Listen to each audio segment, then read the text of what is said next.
يا صباح الفل والياسمين على عيونكم، ازيكم عاملين ايه؟ يا رب كل اللي يشوفني يكون طيب وبخير ان شاء الله. كل سنة وانتم طيبين بقى. الفترة دي احنا كلها مناسبات واعياد، فبما ان احنا داخلين خلاص على شم النسيم، حبيت كده اعمل معاكم السردين المخلل بطريقة تحفة جدا. مش هياخد معاكي وقت خالص خالص، سهل جدا جدا، وهيطلع نتيجته زي الزبدة. بعد 4 ايام بالظبط هتفتحي عليه وهتقدري تاكلي منه. اول حاجه هنعملها نروح عند بتاع السمك ونجيب من عنده سردين، وده سردين بلدي، ولازم تجيبيه يكون صابح كده وفريش زي ما انت شايفه كده. يعني لازم السمكه كده تكون ماسكه نفسها علشان خاطر ما تتهريش معانا في التخليل.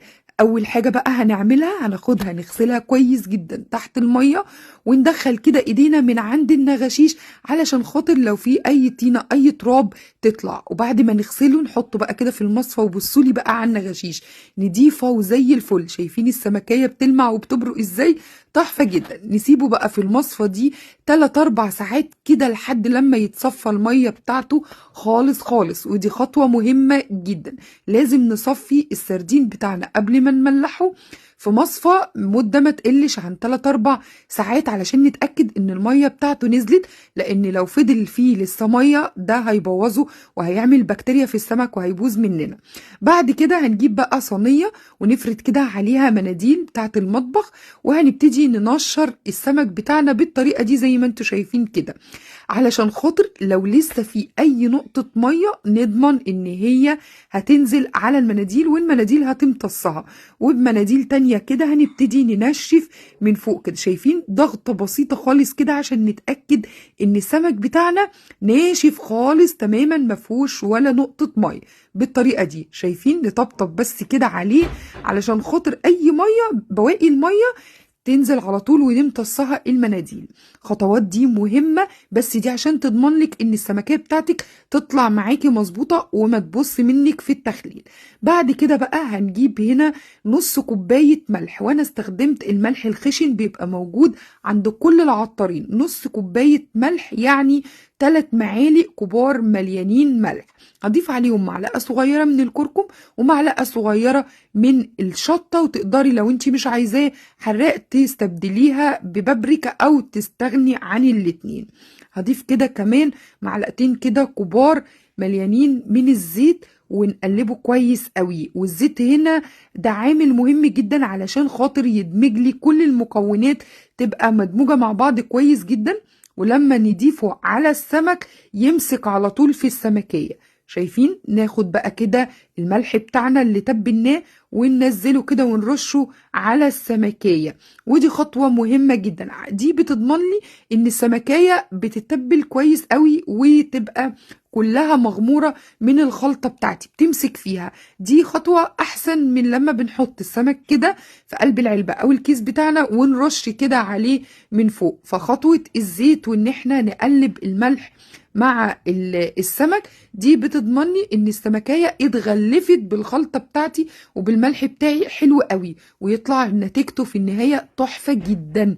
شايفين؟ نقلب بقى كده السمك ونتأكد ان هو كده اتغلف بالخلطة الملح بالتوابل دي حلو جدا جدا. بالطريقة دي شايفين؟ سهل جدا وبسيط قوي، وبجد نتيجته مضمونة وحلوة قوي. بالنسبة بقى للناس اللي بتخلي السردين ده من غير ما تغسله، بصراحة انا ما بفضلش الخطوة دي خالص، لان في النهاية بيطلع بعد التخليل ريحته كده واخدة زفارة قوية. تعرفين ان اي بحريات لازم تتغسل عشان الزفارة بتاعتها بتبقى قوية.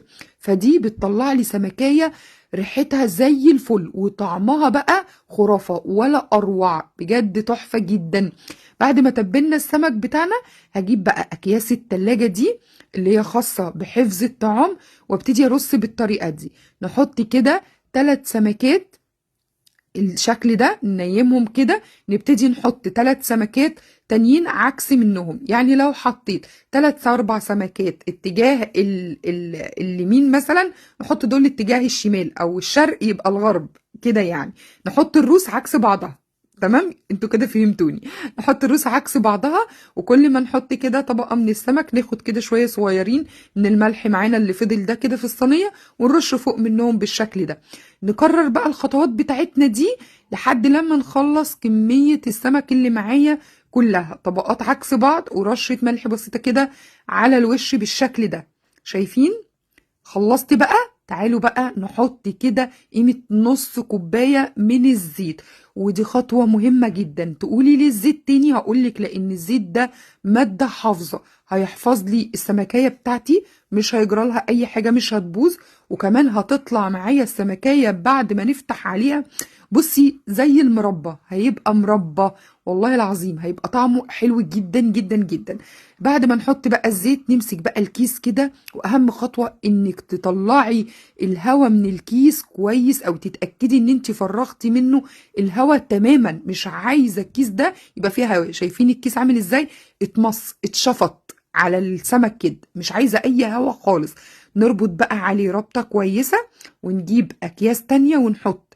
نكرر بقى كده كيسين 3 فوق الكيس ده، ونربط نفس الطريقة، نشد كده ونمتص كل الهواء، ونلفه ونربط عليه علشان نتأكد ان مفيش هواء هيدخل للسمك بتاعنا خالص. تمام كده. وكمان الملح والزيت ما يتسربش من الكيس ده، يعني ده برضو ضمان كده ان لو الكيس مثلا الاولاني ده فيه اي عيب مخروم اي حاجة، نتأكد بكام كيس كمان ان كده قفلنا عليه تقفيلة صح، يعني احنا عملنا معاه الصح وزيادة.